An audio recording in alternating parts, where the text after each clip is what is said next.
Karena berdasarkan awareness ini, baru kita akan memilih mana tugas yang paling prioritas, dan kemudian bagaimana kita akan mengeksekusi tugas-tugas tersebut. Jadi bukan alat bantunya, tapi lebih ke arah prinsip dasar pengelolaan waktunya.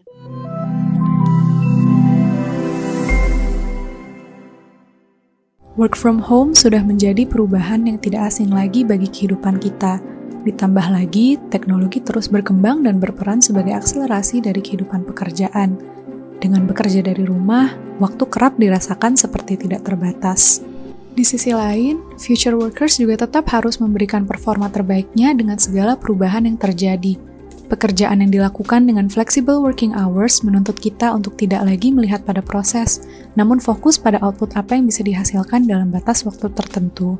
Seringkali, kita akan terus-menerus bekerja dengan waktu yang tidak terbatas untuk memastikan adanya hasil yang dapat kita berikan, yang dapat berdampak pada kesehatan serta kesejahteraan yang terganggu. Penyiasatan menggunakan tools dan teknologi-teknologi baru juga mungkin sudah dilakukan, seperti menggunakan planner, membuat jadwal harian, ataupun menggunakan aplikasi to-do list. Namun, hasil yang dihasilkan juga mungkin tidak signifikan ataupun sebanding dengan waktu dan juga sumber daya yang telah kita keluarkan. Sebenarnya, apa tantangan utama yang perlu diperhatikan dan diantisipasi oleh future workers dalam menyelesaikan pekerjaannya? Bagi future knowledge worker, tantangan utamanya adalah mengenai kapabilitas serta prinsip dasar dalam penggunaan tools dan juga bagaimana judgement kita dalam menentukan pekerjaan yang menjadi prioritas. Adanya tantangan ini juga disampaikan oleh Christina Ariyanti dalam pemaparan Gawe 4.0. Christina Ariyanti merupakan seorang psikolog industri dan organisasi yang telah memiliki pengalaman sebagai konsultan untuk berbagai bidang industri. Dengan ekspertis di bidang culture, talent, dan change, beliau banyak terlibat dalam pengembangan top talent yang mampu memberikan impact serta menyeimbangkan antara work dan life-nya. Yuk kita simak penjelasannya lebih lanjut.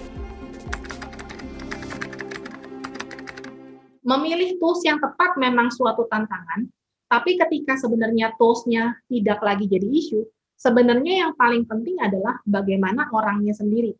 Sebenarnya bukan hanya tentang pemilihan tools, tapi bagaimana nanti pemanfaatannya. Tapi yang nomor 2 adalah bagaimana kapabilitas kita atau prinsip dasar kita ketika kita menggunakan si tools tersebut. Karena tools, ketika kita bicara logbook misalnya, ya pada dasarnya tinggal mengisi. Tapi yang penting itu kan bukan masalah mengisi logbooknya, itu sesuatu yang bisa dipelajari. Tapi sebenarnya di belakang pengisian logbook, kita sendiri memandang waktu itu seperti apa. Masih ingat ya, mungkin segitiga si Gawe, kita bicara tentang space, kita bicara people, kita bicara time, yang dibantu dengan teknologi. Tadi masih ada tantangan tentang teknologi, ada beberapa hal yang nggak bisa sama seperti dulu.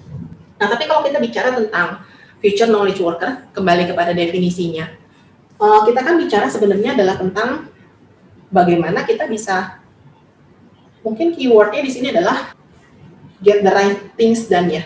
Dan kadang-kadang kalau kita bicara tentang pekerjaan kita sebagai knowledge worker, yang paling sulit sebenarnya adalah the right things-nya.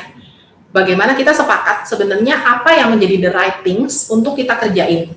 Yang utamanya sebenarnya adalah judgment dari sekian banyak pekerjaan yang harus kita kerjain. Mana yang paling valuable, mana yang paling perlu diprioritaskan, mana yang memang akan membawa value yang utama untuk kita dan organisasi. Itu tantangan kita utamanya. Dan judgment itu yang nggak gampang sebenarnya.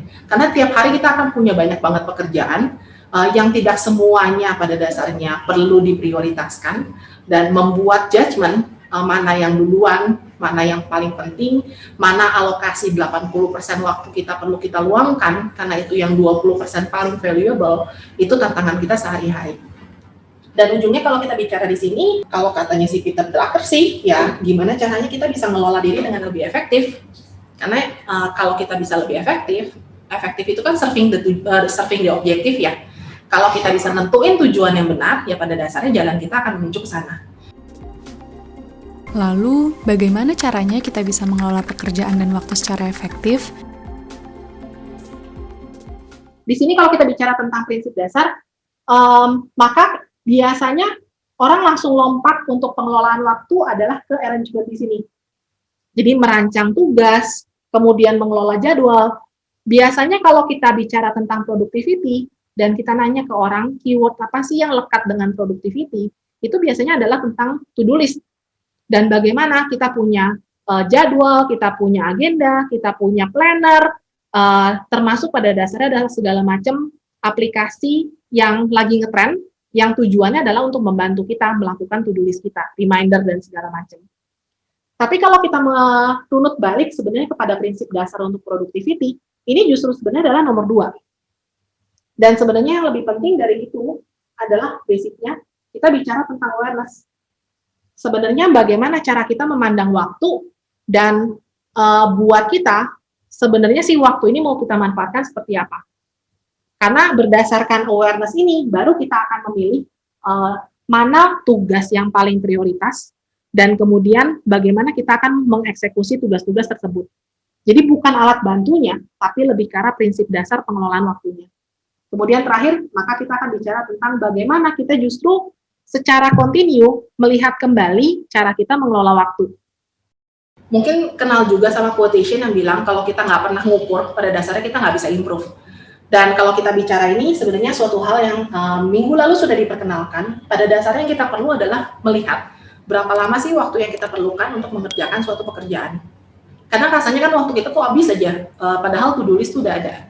Dan kita nggak tahu sebenarnya waktu kita ini kita pakai untuk apa. Dan selalu akan menarik untuk bisa kayak semacam melog waktu kita itu habis untuk apa saja, hasilnya seperti apa, dan kemudian kita meninjau kembali bagaimana kita mengelola waktu. Karena kalau misalnya kita bisa melihat bagaimana kita mengelola waktu, kita bisa improve sebenarnya. Bisa jadi kita memprioritaskannya salah. Bisa jadi kita nggak punya trik yang pas banget nih gitu, yang harusnya bisa membantu kita untuk menghemat waktunya. Atau bisa jadi juga sebenarnya caranya kita mengelola waktu itu banyak distraksinya. Makanya kan ada berbagai teknik, misalnya kayak Pomodoro, di mana kita matiin internet misalnya, benar-benar tidak ada distraksi selama 20 menit supaya kita benar-benar fokus. Kadang-kadang kita ngerasa kita punya waktu 1 jam, tapi jangan-jangan mungkin kita balas email untuk 20 menit gitu. Nah ujungnya kan jadinya 1 jamnya nggak kepake benar-benar untuk kerjain kerjaan. Karena itu kita akan perlu juga sekali-sekali untuk melihat kembali bagaimana kita mengelola waktu.